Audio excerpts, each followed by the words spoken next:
We are not live, but we're still here. We're still alive. Hello, lovely Gary. Hello, lovely YouTuber. How are you doing today? The first thing we're going to say is, if you like our videos, please hit the like and subscribe. The reason I'm saying it first is, Gary, because I always forget. We have such a great time here that we forget to say, hit the button. And there's a bell. And there's a bell.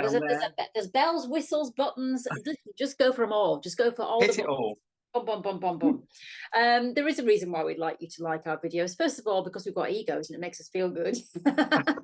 I'm sure we've done a talk on ego before. It's not a good thing. Realistically, it's lovely if you like what we do, because also it does help us to spread the word and to let other people know about what we're doing as well. So that's why we sort of need you to press the like button as well as liking you to press the button. And of course, the subscribe button, if you do that, that means that you'll be notified. If you hit the bell, you'll be notified when we go live, which we do on occasion, or when a new piece of content is launched, like right now. So here we are, the lovely Gary Mills and I. You can see today it's going to be painting, but we do all sorts of things in our tea time tutorials. We call them tea time tutorials because we have tea. Cup of tea. Do you know, it still surprises me, Gary. I was chatting to a man yesterday. I was doing my website, and he was this programming man who was helping me, and he was in Guatemala. And after about a minute of me speaking, he said, "Can I just stop you there?" I was going to do his voice then, but I couldn't possibly do a Guatemalan accent. But it sounded like, in my mind, I imagined it to be Antonio Banderas.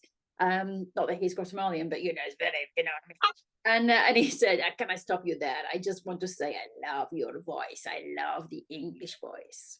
So there we are. Here we are with our tea in England, doing our tea time. And speaking very nicely. So this is what we're going to do today. We're going to do some lovely painting, and we're actually going to make some tulips. Oh, tulips from Amsterdam. We're global. England, Amsterdam, Guatemala. And first of all, we're going to do a bit of mindfulness, because we always do that first. So I'll put the time codes below. If you're not interested in our ramblings, you can simply click and get straight onto the crafting.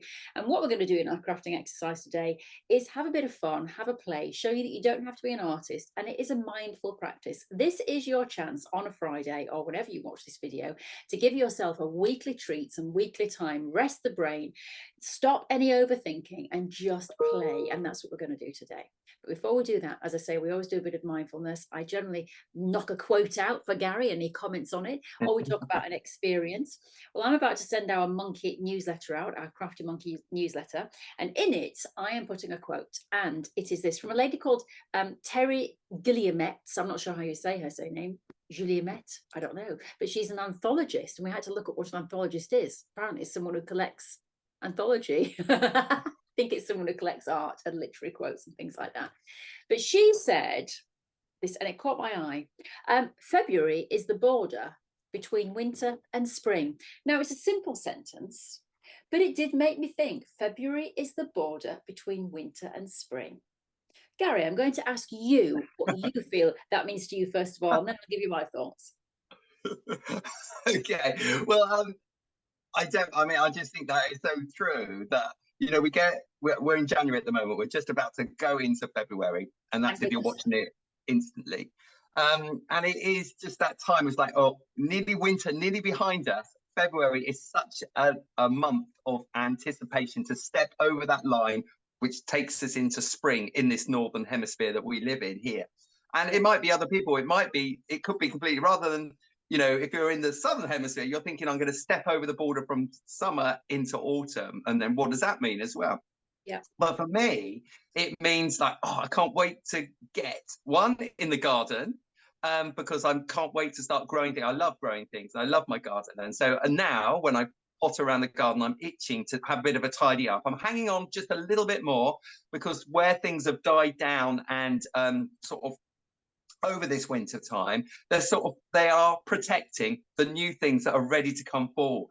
So, for instance, round little shrubs or little plants that are there's little buds ready to come out, but there's dead leaves all around it. Now I'm going to leave them as like a little blanket over there, just to keep the frost off and the cold, just protecting it.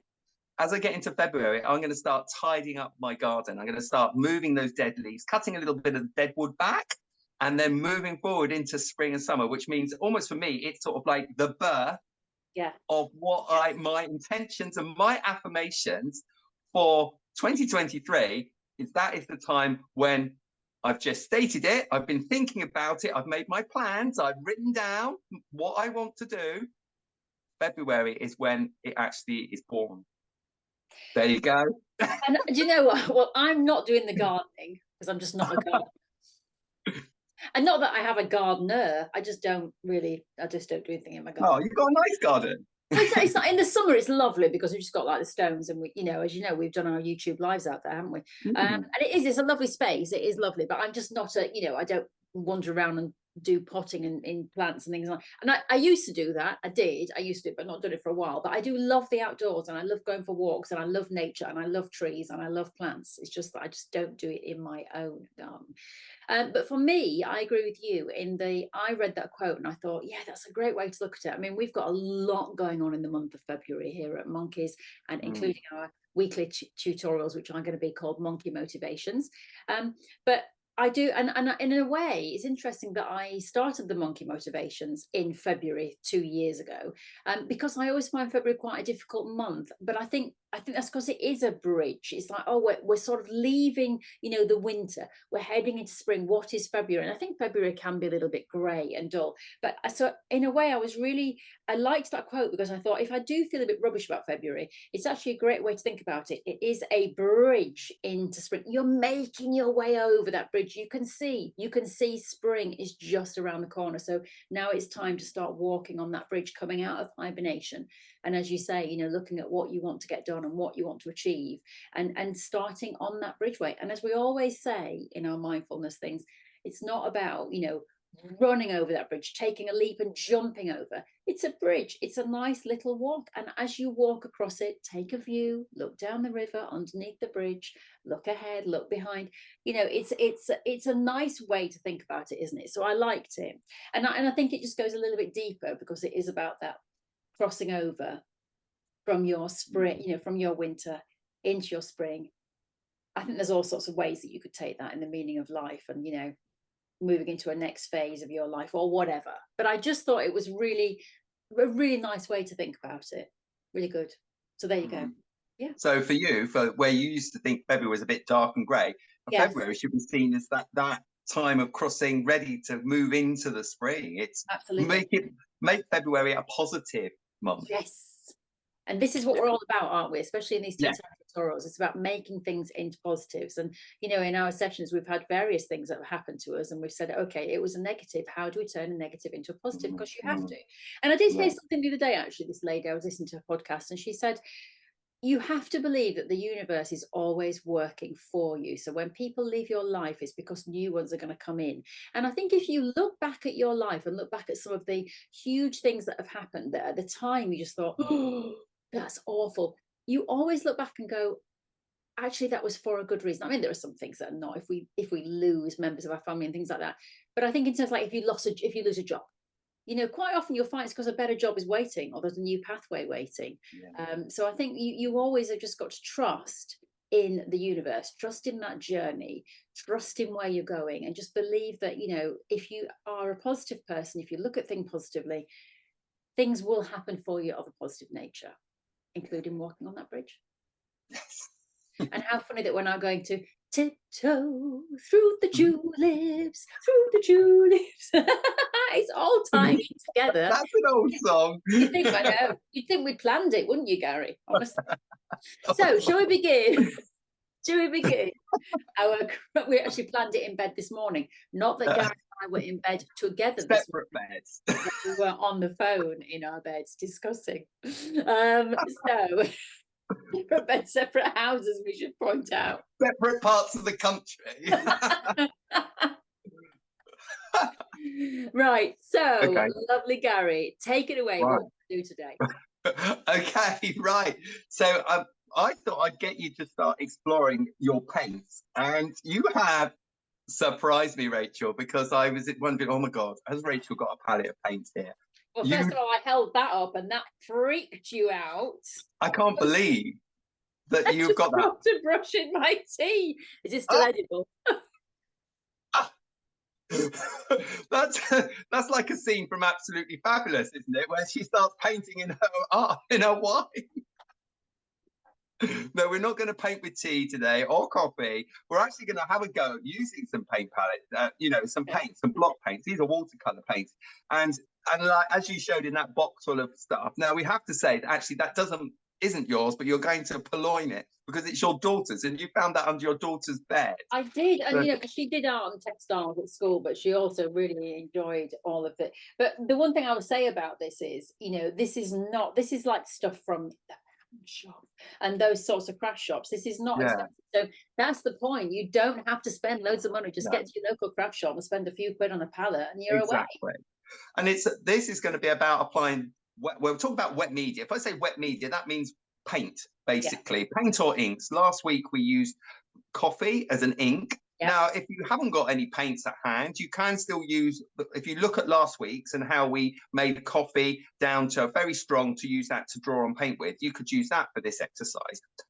You could use food colouring, actually. So if in your food cupboard, you've got some colouring that you colour your icing with or food stuff with, you could use that to paint with as well.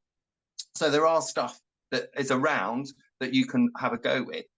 So you need some paper. So if I'd say you could use your photocopier paper, but you might find in this process it buckles up a bit. So you want to start thinking a bit better quality paper if you can find some. So this is a bit of cartridge paper from just a little sketch pad.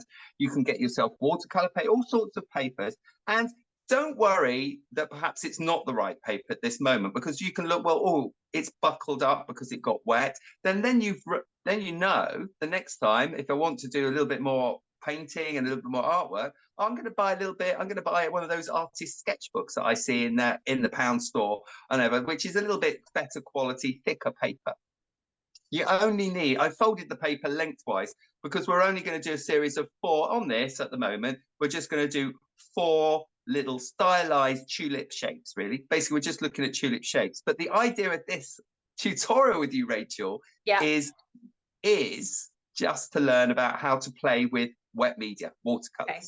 Right, so I'm going to I've folded that in half lengthwise, and I'm just going to, just with my ruler or a pair of scissors, I'm just going to almost like tear that in half. So I've got another sheet that I can use at another time. And then I'm going to just divide. I want 4 sections because I'm going to do 4 examples. So I'm just folding it in half once, and I'm folding it in again. So I've got like 1, 2, 3, 4 little areas of folded areas that I can see that I can use to paint in. So they're my almost like my little zones. Yeah. That's it. And I've got a mottled paper. We can see, you can see that texture there. What you've got there, I think, is it's probably called a mixed media paper. It's lovely. So you can use it for watercolor, you can use it for collaging, all sorts of things. And you'll find that in an artist, like in an art section within the store. Might come in a pad. You could buy a separate sheet. It's up to you. But that you've probably got the much better quality, even than what I've got in front of me here. But it'd be interesting. I live with a graphic designer who just is obsessed with collecting paper, so that was mine. Does he actually do anything on the paper, or does he just collect the paper? Collects it. No, he does. He has. Do you know, he makes a lot of cards for people and things, but he does use the papers, but not that much. But he's just, it's like me with coats. I buy coats, he buys paper, but we know which is more expensive. Exactly. I think you're on the right track there. Definitely. Right. So what we're going to do is we're going to wet each of the squares, because then we're going to add colour into our wet areas. Okay. Now, I'm going to talk first. So we've got brushes, and I know you've got a little stack of brushes there. Yeah. A wide brush is quite good for adding the water first of all. So you've got a nice wide brush there, and you're going to just, with clean water, you're just going to put a nice little couple of sweeps of clean water within each of the squares. So we're just going to do that. Okay.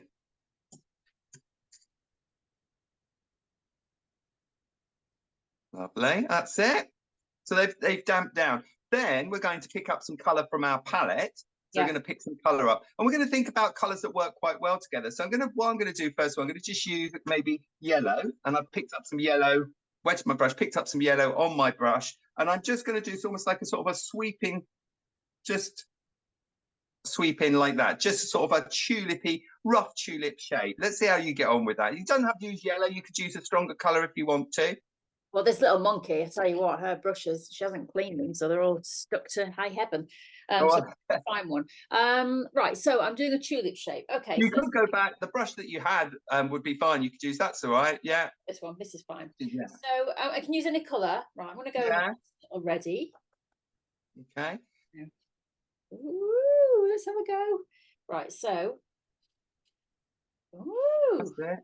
Okay, nice. That's fine. Let it be watery. Let it bleed. That's fine. Okay, that's enough. And then pick up. So you've used a pinky color. So you could use you could put in a green color in there. I'm going to use a reddish color, a reddy pink color. And I'm going to just add in a little bit more color, just like that. So just add in a little bit more color, maybe where there's a gap. That's it. Yeah. Have you got a bit in the middle, a little slop of green in the middle? Yeah. That's it. Leave that. That's fine. Okay, right. So just playing with colors along, you're going to continue another 3. So I might do, I think a green and a pink might work quite nice together. You can look at other colors that you've got there. Oh, And you'll find as you move along and you try different colors that actually your brush stroke will get much more, should get quite more freer. And the paint goes on much more easily, bleeds a little bit more because you're painting directly onto wet paper. And you'll find that it just works really quite nicely then. I'd like a nice. Like a what? Is that a technical term? Yeah. I'm now talking. This is what I do. I talk to myself while I'm painting. I'm just try a nice little yellow and green. Right, that's fine. So you've got some nice sort of shapes there running across. Looks quite nice. Last one. Yeah. See if you can pick up a little bit more stronger pigment. Let's get some strong pigment on there. So that's it. Oh, yes. Lovely. There you go. What colour are you going to put with that, Rachel? Oh, I'm going to go for an orange. Orange, yeah, that would look quite nice. Oh, it's gone a bit. Okay. Yeah. Okay, right. So if in ideal situations, you go away, you make yourself a cup of tea, and that will be dry by the time you get back. So what we're going to do is we're going to just make some little marks instead with a pen or even with some coloured crayons. But I'm going to use a hairdryer to dry this. So I'm just going to dry. All right, and I'll dry.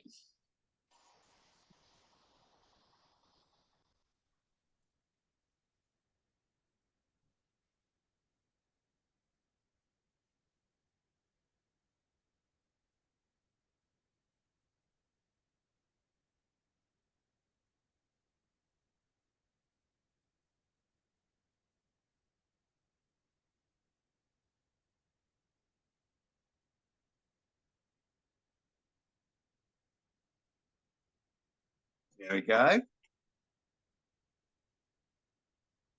Okay.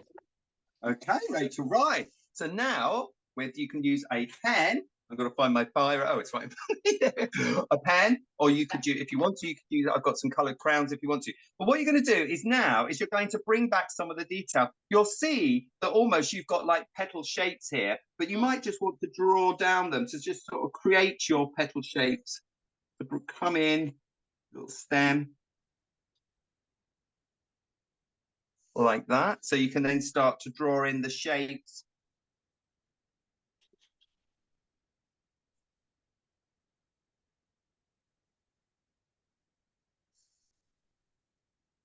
That's it, Rachel. Lovely. So look, if you look at this one, so I've done this one.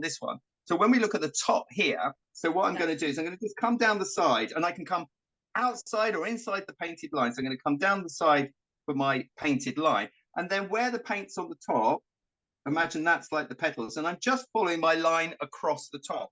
Then I'm going to come down, sweeping down. Imagine there the rest of the petals like that. That's it.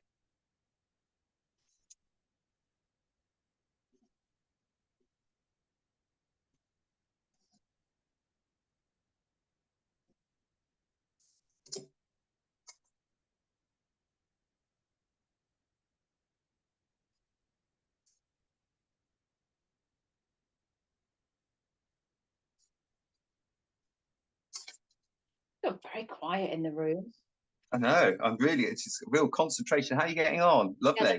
Then, so once you've sort of like thought about, a bit like last week, what you can do is then play within the section. So you can have little dots running up one side of the stem. So you're sort of you're starting to stylize your little flowers. You might put little dots on top of the petals. You might even put a little bit of cross hatching down the side. So you might draw some lines in one sloping direction down one side of the leaf, and then cross hatch and come back down the other side. So you're just doodling in to your little stylized flowers. You might have one whole petal shape within the flower. One whole petal might become completely worked into with little markings.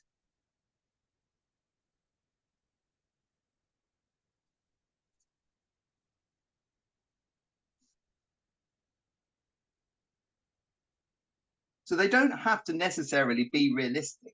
They're just areas for you to play in just a little bit more.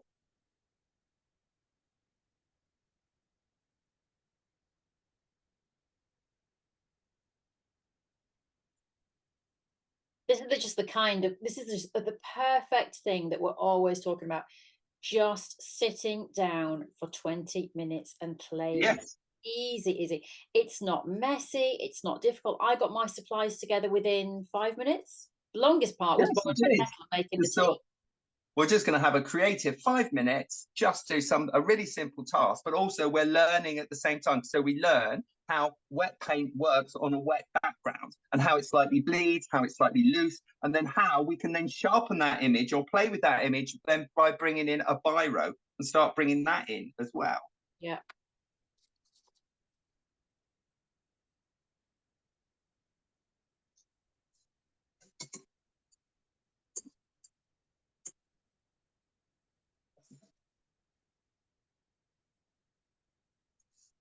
Depending on what type of pen you've used, I don't know what pen you've got there, but some pens actually, if you just rub the edge of the pen where you've marked with a wet paintbrush, you'll find that it will slightly smudge as well. So it'll slightly give you a little smudge line, which can be quite nice as well. You can, if you do it just to the side of where you've drawn, it almost like can create like a little shadow as well. It can just slightly bleed in, so that can be quite fun too to play with. Let's have a go with that. See if it does anything with this ink. If it does it work? It's different pens. Some pens are permanent and some are water soluble. Yeah. Does it bleed or not? It might be softening it a little bit. I'm not entirely. I think it makes it a bit soft focus. I'm not entirely sure. Yes, it might do. Let's try it with a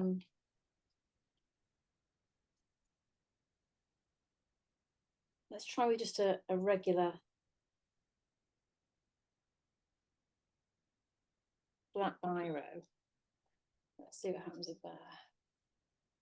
Yeah, that's just it just sort of softens it a little bit. Yeah, a little bit.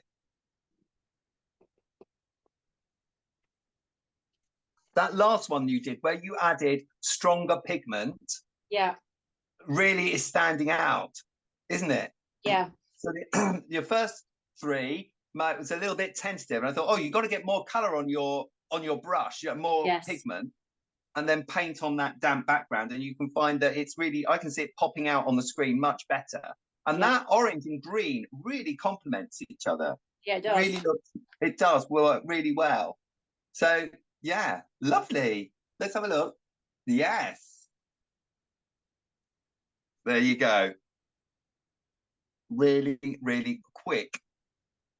Little stylized tulip shapes. That's a nice, the first one is quite, and the others are starting to become much more stylized, much more fun, free. I think what's nice as well is that my hairdryer, blew a little bit of the yes, and I think you could experiment with that.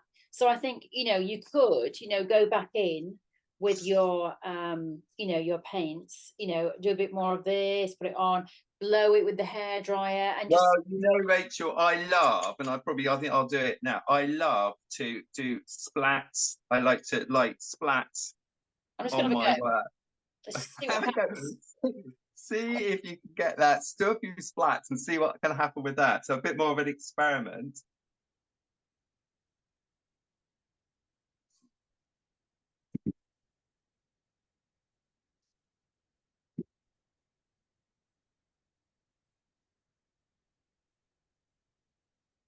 I like it. I like you say, you could just sort of keep building on this now, couldn't you? Yes. Yeah.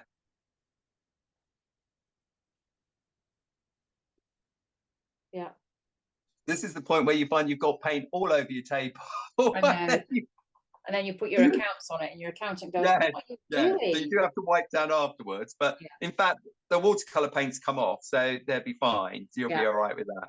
Lovely. And you can then, you can like hold it up and let paint dribble down or whatever you want to do with it. So yeah, I like, actually, yes, I like it when it gets messy. I like the result when we've not tried to control it too much. When you try, I think that's the thing. I think it's a good analogy of life. When you try to control life too much, that's when you come unstuck. yes, When exactly. you go with the flow and you like, yeah, let it do its thing, do that, then you'll probably feel that you're much more with, that life isn't fighting you, you're going with life. So when you do your artwork, when you do a little play, a little doodle, play with it. Don't try to control it. Let things go. Let the hairdryer blow the paint in one direction, splat on it, do things. Let the things, like the inks, bleed, because it really is, that's what life's like. Exactly, and it's just a bit of paper, so you can just keep going with it. And as we were saying, I was doing a little VIP meeting the other night, and we were saying to the ladies there, who incidentally, Gary, 2 or 3 of them had a go at with this one, which was our other tea time tutorial that we did, which was, the coffee circles. And then the coffee circles, and they'd had a go with that from last week's tutorial, and they were all saying that it was great to sort of plan out their year and just put down some positive words that they wanted to and things. So and I said to them, and you don't have to finish it. And one of the ladies said, no, that's the best thing. So I'm going to keep going back and adding words. And so this is the same sort of thing. Put this on the wall. If you want to get it back down one day and have a little play and do some more, you can just take 5 or 6 minutes. That's the whole point, isn't it? It's just a bit of mindfulness. It's a bit of fun. It's just about and what you could do, once these are dried, you could cut them 4 up, rearrange them, do another 4, and then you could put them collage them down on a piece of paper. You could play with them. You could have stems coming down. You could make a little vase and have them coming out of a stem. You could do lots of things, lots of ideas with it. Depends how far you want to take it, but just a bit of fun and learning about wet media, as in paint, and learning about how it reacts and how you then can play with it, and you can sharpen it up, but don't try and control it too much, because you can't. And then I think you'll get quite good results. Don't be afraid to let it bleed, let it go outside the lines. So And for anybody who's watching today, just to let you know, it depends when you're watching, but starting in a couple of weeks, middle of February, Gary is starting a once a month art club with us. It's our next season, because we do it for 3 months, have a little break and do 3 months again. So we start again in February, March and April on a Wednesday night. You can head to the website, CraftyMonkies.com. I'll put the link below so you can go straight there and book your place if you would like to, because we do art lessons like this, but in much depth. It's a 2-hour class. And we will be doing lots of lovely things starting on the Wednesday, and it's in February, isn't it? What date is it in February, Gary? It is in February. Hang on, it's only a few weeks away now. Let's have a look. I've got my diary. Let's have a look at what's this. Art lesson 8th of February. There you go. So the 8th of February. Yes. And if any of you are watching this after the 8th of February and think, oh my God, I've missed it, whatever, there will be a recording. So you can always go back and watch the recording. So we record each one of those art lessons. And we do that. But we do all sorts of things, playing with paints like we've just done now, but take it a little bit further. All collage, mark making, all sorts. Yeah, exactly. So give it a go, because if you're enjoying this, why not take it a bit further, learn some new skills, and come and have a play. That's the whole thing on the Wednesday night. It's just £15, and you come and have a play for a couple of hours and meet like-minded people. So that's going to be happening. Yeah. Lovely. Absolutely. Well, thank you so much, Gary, for another tea time tutorial. And of course, starting next week, it's our monkey motivation tea time tutorials. It's the same sort of thing, really, but what we're going to do is just give you a task every week to play with when we're talking about it on our socials. If you do any work, we'd love to see what you have created. So tag us in at CraftyMonkies or at Gary Mills Designs on Instagram and Facebook, and then we will repost your work. So starting in February, every Friday is going to be a monkey motivation challenge for you to play along with. And we're going to be playing with feathers. We're going to be playing with dropping pebbles and circles and creating and all sorts of things. Weaving. We're going to do a bit of weaving. Weaving. I love the weaving your life. I think that's going to be a great one. Yeah. So do join us for that. Right, lovely, Gary. Thank you so much, as always. And thank you to you, dear YouTuber, for watching us. As we said, please do hit the like button. And also there is a Buy Me a Coffee link if you would like to donate to the channel. It helps us to buy our papers and little bits and pieces. So please do feel free to buy us a coffee if you would like. But if not, if you just keep watching, we appreciate every single one of you. So thank you so much. Okay, have a lovely day, whatever you're doing. Thank you, Gary. Bye. Bye.